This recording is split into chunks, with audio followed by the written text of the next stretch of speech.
نحمدہ ونصلی ونسلم علی رسولہ الکریم اما بعد۔ آج کے درس حدیث کا عنوان ہے اعتکاف احادیث مبارکہ کی روشنی میں۔ اعتکاف کے بارے میں علامہ ابن منظور افریقی اپنی کتاب لسان العرب میں لکھتے ہیں کہ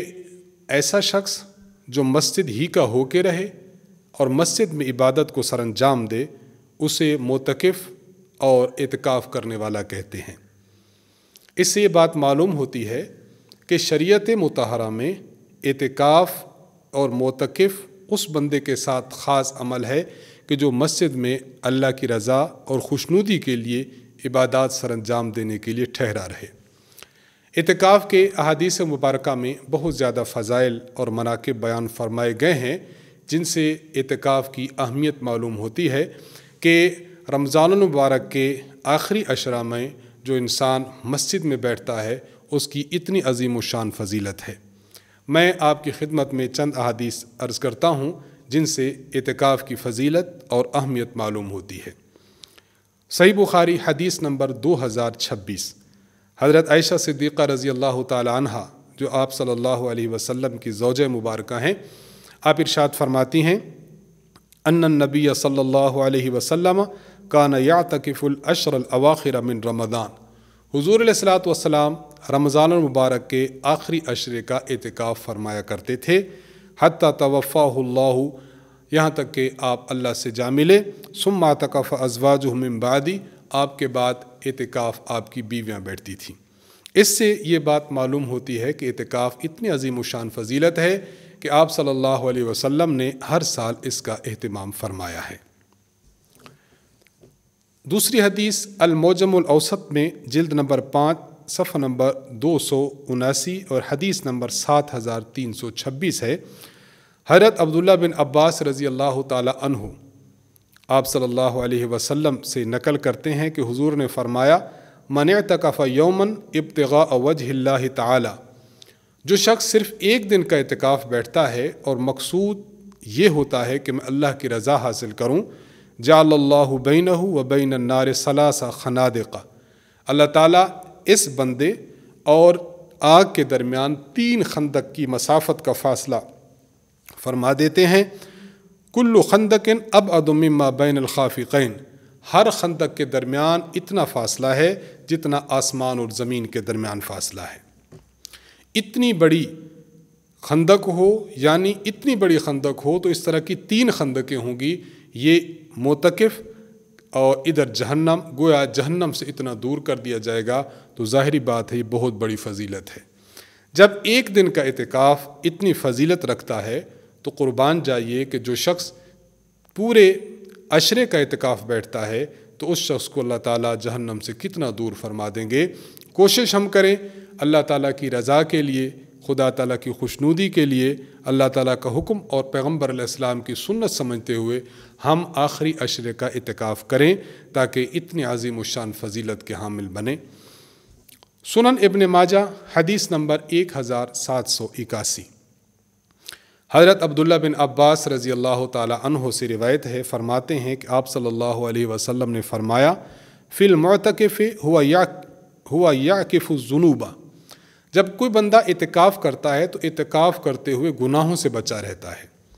وَيَجْرِي لَهُ مِنَ الْحَسَنَاتِ كَعَامِلِ الْحَسَنَاتِ كُلِّهَا، اور یہ اعتکاف میں ہے، اعتکاف سے باہر جو نیکیاں ہو رہی ہیں یہ شخص وہ نیکیاں نہیں کر سکتا، لیکن اللہ کے نبی صلی اللہ علیہ وسلم فرماتے ہیں باہر جو شخص نیکیاں کر رہے ہیں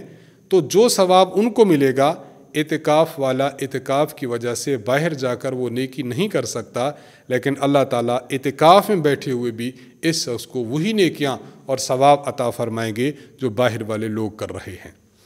اس حدیث مبارک سے 2 باتیں معلوم ہوئیں، انہیں اچھی طرح سمجھا جائے۔ نمبر 1 کہ اعتکاف میں کوئی شخص بیٹھتا ہے تو گناہوں سے محفوظ رہتا ہے۔ جب باہر گیا، کسی کے ساتھ لڑائی ہے، کسی کی غیبت کرنا ہے، بد نظری کرنا ہے، کسی کے ساتھ ظلم و ستم کرنا ہے، یا یوں سمجھیے کہ باہر جو ماحول ہے چوری کا ہے، ڈاکہ کا ہے، اس طرح گناہوں کا ایک بہت ماحول ہے جو گرم ہوا پڑا ہے، اس تمام ماحول سے کٹ کر الگ ہو کر یہ شخص اعتکاف میں آ گیا، گویا اعتکاف کی وجہ سے یہ شخص گناہوں سے بچ گیا۔ اور دوسری اہم بات کہ آپ صلی اللہ علیہ وسلم فرماتے ہیں کہ اعتکاف سے باہر جو شخص ہیں جو نیکیاں کر رہے ہیں اور یہ بندہ اعتکاف میں بیٹھنے کی وجہ سے وہ نیکیاں سر انجام نہیں دے رہا، تو اللہ تبارک و تعالیٰ ان نیکیوں کا ثواب بھی اس بندے کو عطا فرمائیں گے۔ مثلاً باہر جب ہوتا تو کسی مریض کی عیادت کرتا، کسی مظلوم سے ظلم دور کرتا، کسی ضرورت مند کی ضرورت کو پورا کرتا، کسی کی خدمت کرتا، کسی کے ساتھ اچھا بولتا، کسی کے جنازے میں شریک ہوتا، کسی کی تعزیت کرتا۔ دنیا میں بیشتر کام ایسے ہیں جو باہر جا کر اور دوسروں کے پاس جا کر ہی حل ہوتے ہیں، لیکن قربان جائیے کہ یہ شخص اگرچہ اعتکاف میں ہے لیکن اعتکاف میں اللہ کی رضا کے لیے بیٹھا ہے، اس لیے باہر والے تمام امور جو نیکیوں سے تعلق رکھتے ہیں ان کا ثواب اللہ تعالیٰ اس بندے کے نامہ اعمال میں لکھ دیتا ہے۔ تو ہمیں ذوق اور شوق کے ساتھ اعتکاف کی اس عبادت کو سر انجام دینا چاہیے کہ اس میں دونوں پہلو اللہ کے نبی نے اجاگر فرما دیے کہ اس سے انسان گناہوں سے بھی بچا رہتا ہے، اور دوسرا اعتکاف میں ہونے کے باوجود وہ کام جو اعتکاف میں ہونے کی وجہ سے نہیں کر سکتا ان کا ثواب اس شخص کو ملتا رہتا ہے۔ حدیث نمبر 4، صحیح بخاری حدیث نمبر 2017، حضرت عائشہ رضی اللہ تعالی عنہا ارشاد فرماتی ہیں، کان رسول اللہ صلی اللہ علیہ وسلم یجاور فی العشر الاواخر من رمضان، حضور علیہ الصلوۃ والسلام رمضان المقدس کے آخری 10 دنوں کا اعتکاف فرماتے تھے۔ وَيَقُولُ تَحَرَّوْا لَيْلَةَ الْقَدْرِ فِي الْعَشْرِ الْأَوَاخِرِ مِنْ رمضان، آپ علیہ الصلوۃ والسلام فرماتے ہیں کہ رمضان المقدس کے آخری عشرے کی طاق راتوں میں لیلۃ القدر کو تلاش کرو۔ اس حدیث مبارک سے یہ بات معلوم ہوتی ہے کہ اعتکاف میں جہاں مقصود گناہوں سے بچنا ہے، اعتکاف کا فائدہ جہاں دیگر نیکیوں کا نامہ اعمال میں لکھا جانا ہے، وہاں مقاصد اعتکاف میں سے بہت بڑا مقصد یہ ہے کہ ہم اعتکاف کرتے ہوئے لیلۃ القدر کو ڈھونڈیں اور اس کو پانے کی کوشش کریں۔ اور آپ صلی اللہ علیہ وسلم نے اس کے لیے ارشاد فرمایا، تحروا لیلۃ القدر فی العشر الاواخر من رمضان، آخری عشرے میں تلاش کرو، اور بعض احادیث میں ہے کہ آخری عشرے کی طاق راتوں میں، 21 کی رات، 23 کی رات، 25 کی رات، 27 کی رات اور 29 کی رات، ان راتوں میں تلاش کرنا چاہیے۔ تو معتکف کو چاہیے کہ جب اعتکاف میں جائے تو کوشش کرے کہ ساری رات عبادت میں صرف کرے،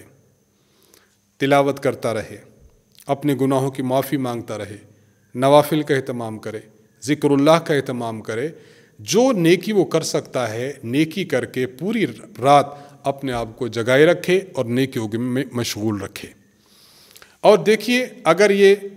21، 23، 25، 27، 29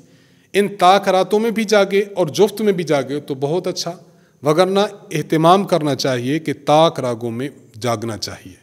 طاق راتوں میں انسان کو بیدار رہنا چاہیے، خود بھی اور جو دیگر معتکف ہیں خود بھی، ان کو بھی، تاکہ عبادات کو سر انجام دیا جاتا رہے۔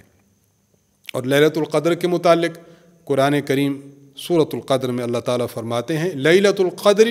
خیر من الف شہر،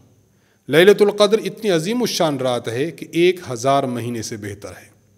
یہ 82 سال کے لگ بھگ یہ زمانہ بنتا ہے۔ گویا ہم نے اعتکاف میں صرف ان 5 راتوں میں قیام کرنا ہے، 5 راتوں میں عبادت کرنی ہے، 5 راتوں میں تلاوت اور اللہ کی طرف رجوع کرنا ہے، تو ان 5 راتوں میں ایک نہ ایک رات ضرور لیلۃ القدر کی ہوگی۔ تو لیلۃ القدر کی رات اگر انسان نے پالی اور عبادات کے ساتھ پالی، اللہ کی طرف رجوع کرتے ہوئے پالی، تو یقین جانیے کہ اللہ تعالیٰ کی طرف سے رحمتوں اور برکتوں کا عجیب سماں ہے کہ انسان ان 5 راتوں میں جاگے تو یقیناً لیلۃ القدر ملے گی، جس کا ثواب اس کے لیے 1000 مہینے سے بہتر ہے۔ تو ان 4 احادیث مبارکہ سے ہمیں رمضان المقدس کے آخری عشرے کے اعتکاف کی فضیلت معلوم ہوتی ہے، اہمیت معلوم ہوتی ہے کہ اتنی عظیم عبادت تھی کہ حضور علیہ السلام خود اس کا اہتمام فرماتے، آپ کے بعد آپ کی بیویاں اہتمام فرماتی، اور اس کے عظیم مقاصد میں سے اہم مقصد یہ ہے کہ انسان گناہوں سے بچا رہے، نیکیوں کی طرف راغب رہے، اور ساتھ ساتھ یہ کہ لیلۃ القدر کو پانے کا بھی اہتمام ہو جائے۔ اللہ تبارک و تعالیٰ سے دعا ہے کہ اللہ تعالیٰ ہمیں آخری عشرے کا اعتکاف اپنی رضامندی اور خوشنودی حاصل کرنے کے لیے کرنے کی توفیق عطا فرمائے۔ وآخر دعوانا ان الحمد للہ رب العالمین۔